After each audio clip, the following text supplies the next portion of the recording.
Doctor व पूर्व जिला कलेक्टर एसपी सिंह जी आए और बच्चों के खेल भावनाओं को प्रेरित करें और इनको मार्गदर्शन करें। डॉक्टर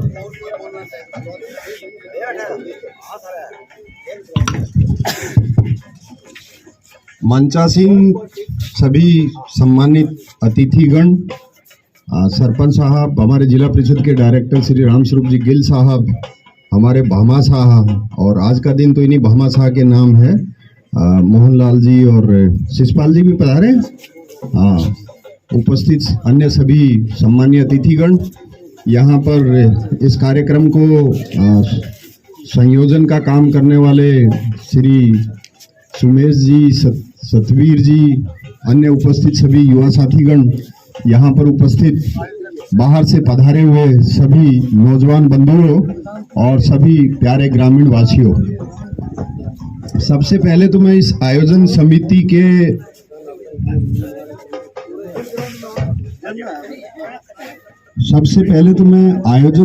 को मेरी ओर से धन्यवाद देता हूं और हार्दिक बधाई देता हूं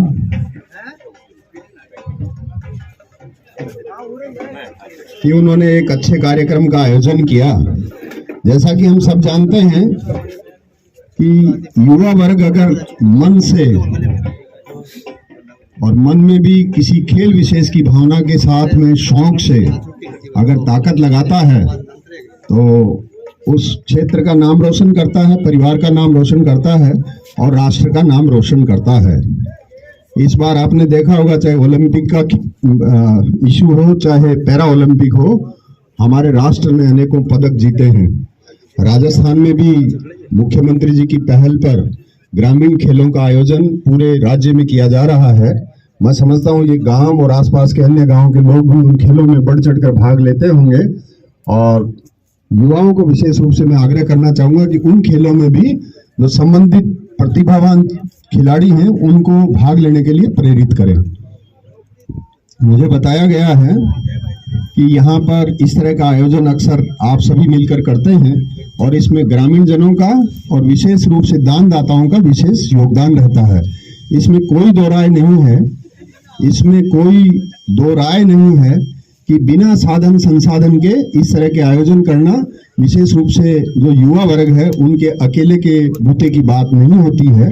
अतः यहाँ पर उपस्थित जितने ग्रामीण विशेष रूप से संसाधन वाले ग्रामीण हैं उनसे मैं आग्रह करना चाहूंगा कि बढ़ चढ़कर इस तरह का सहयोग इनको करें ताकि आगे भविष्य में भी इस तरह के आयोजन का लगातार आगे बढ़ाने का कार्य करते रहें।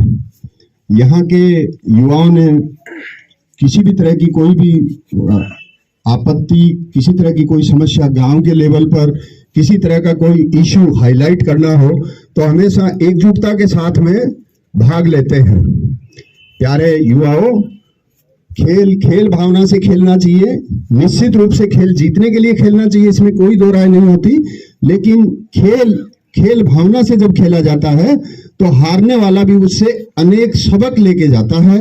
कि कौन सी कमी खामी रह गई जिसकी वजह से हमारी इस त्रुटि की वजह से हम इसको जीत नहीं पाए।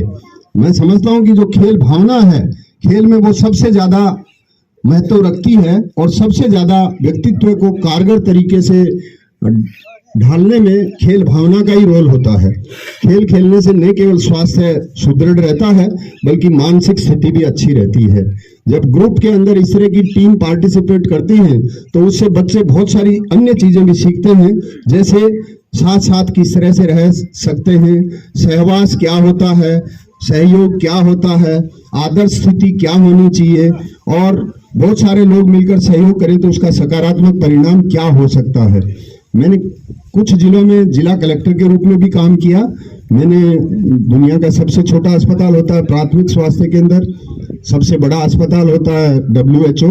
मैंने दोनों में वर्षों काम किया हुआ है और मैंने ये देखा है मेरे जीवन में कि युवा जो है वो अगर ताकत लगाता है तो गांव की सोच, गांव की विकास की धारा, गांव के विकास की दिशा सब कुछ बदल सकता है, इसमें कोई दो राय नहीं है। अभी मेरे कुछ साथी मेरे को कह रहे थे कि आप एक घोषणा करना, युवा उससे खुश हो जाएंगे। हम कोई ऐसी घोषणा नहीं कर सकते और नहीं करना चाहते जो खाली आपको दिखावे की खुशी दे। मैंने मेरे साथी को कहा अगर मौका मिलता है तो उन्होंने मुझे ये भी बताया कि यहाँ बहुत सारे पहले प्रतिनिधिगण, जनप्रतिनिधिगण, समाज सेवी इस तरह की घोषणा कर चुके हैं कि यहाँ पे खेल स्टेडियम होना चाहिए। हमारा मन करता है कि खेल स्टेडियम होना चाहिए, हमारा मन करता है कि हर ग्राम पंचायत में खेल स्टेडियम होना चाहिए और हमारा मन करता है कि भारत सरकार के सहयोग से भादरा के अंदर खेल एकेडमी का निर्माण करना चाहिए। खेल एकेडमी वो होती है जहां रहने की, खाने की, पीने की, सोने की, प्रशिक्षण की सारी व्यवस्थाएं होती हैं। आपका मन नहीं करता कि खेल एकेडमी भादरा में होनी चाहिए? नहीं करता है? अच्छा, एक जना बोला है करता है, तो मुझे लगता है बहुत सारी टीम ऐसी होंगी जो भादरा से नहीं आई होंगी। मुझे यह बताएं कि नौर और भादरा में कोई फर्क है क्या? राजगढ़, भादरा और नौर में कोई फर्क है क्या? गंगानगर, चूरू, हनुमानगढ़ में कोई फर्क है क्या? मैं समझता हूं कि एक ग्रामीण अंचल के अंदर भारत सरकार के सहयोग से एक खेल एकेडमी का निर्माण होना चाहिए।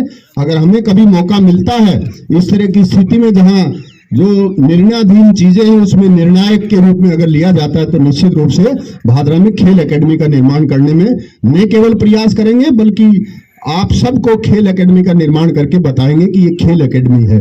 असल में इसलिए मेरा ये मानना है कि इसलिए ज्यादा लोग उत्साहित नहीं हो रहे होंगे कि खेल एकेडमी क्या होती है, उसका इंफ्रास्ट्रक्चर क्या होता है, उसका मैन पावर क्या होता है, उसका रिसोर्सेज क्या होता है और वो किस तरह से बनता है, ये ज्यादातर लोगों को क्लियर नहीं है।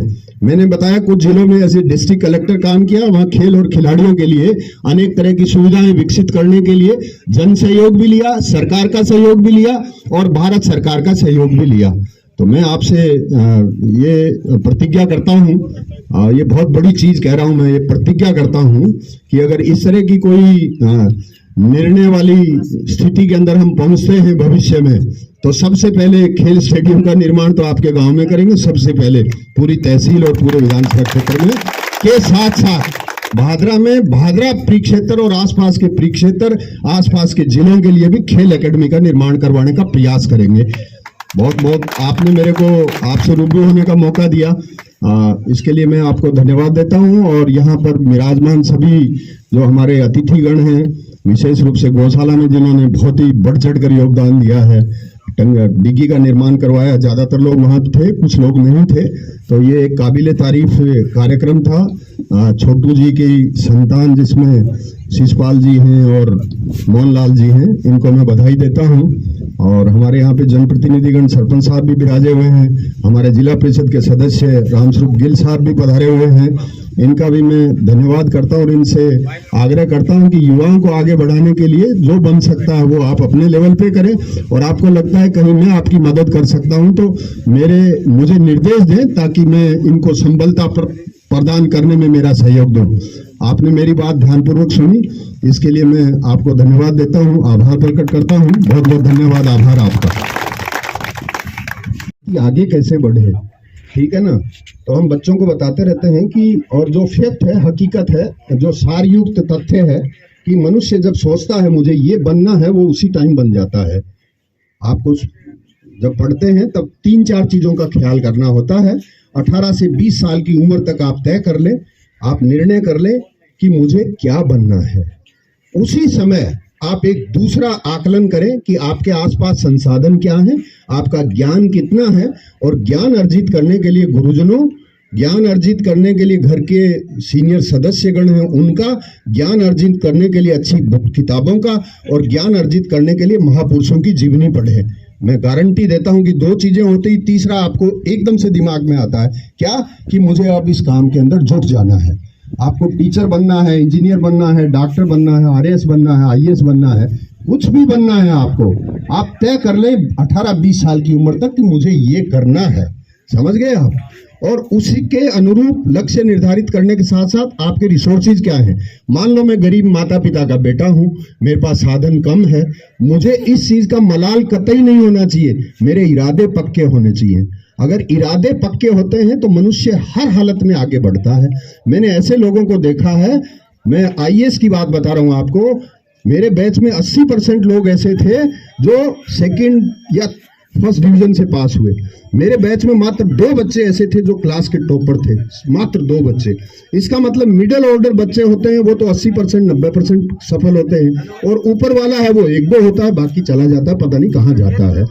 आप लोगों से मेरा आग्रह है, चाहे क्रिकेट का मैटर हो, चाहे हॉकी का हो, चाहे वॉलीबॉल का हो, चाहे फुटबॉल का हो, या चाहे अन्य कोई खेल प्रतिस्पर्धा हो, उसमें भी आप इस चीज का आकलन करिए कि मेरी उम्र क्या है, मुझे करना क्या है, मुझे स्टेट खेलना है, मुझे नेशनल खेलना है, मुझे इंटरनेशनल खेलना है। और हमारे देश के खिलाड़ियों ने इस बार ये कर दिखाया है। आपने देखा होगा उनको जब फ्री हैंड दिया था, साधन दिए थे, स्टेडियम दिए थे, रिसोर्सेज दिए थे, बाकी सब चीजें दी थी, तो और वर्षों की बजाय मेडल भी 3 गुना ज्यादा लेके आए हैं। लाए हैं कि नहीं लाए हैं? जब लाए हैं आपको पता है तो आप कर सकते हैं। अब आती है दूसरी बात कि आपको बिजनेस करना है क्या, तो 2 चीजें तो तय कर ली, क्या करना है, क्या बनना है, रिसोर्सेज क्या है। तीसरा है लगनशीलता के साथ उस काम में लग जाइए आप।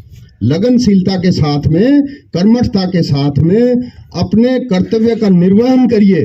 बैठते, उठते, नहाते, सोते, खाना खाते, स्कूल जाते, कॉलेज जाते, स्कूल से आते, डिस्कशन के अंदर इनसे चर्चा करते, रोजाना 2 मीनिंग और 2 स्पेलिंग याद कर लीजिए, हिंदी के और अंग्रेजी के 2 मीनिंग और 2 स्पेलिंग रोजाना।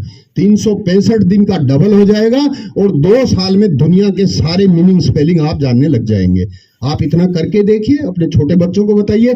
इसके साथ साथ कभी पीछे मुड़ के नहीं देखें। जब फैसला कर लिया टीचर बनना है या कलेक्टर बनना है, तो पीछे मुड़ के नहीं देखना।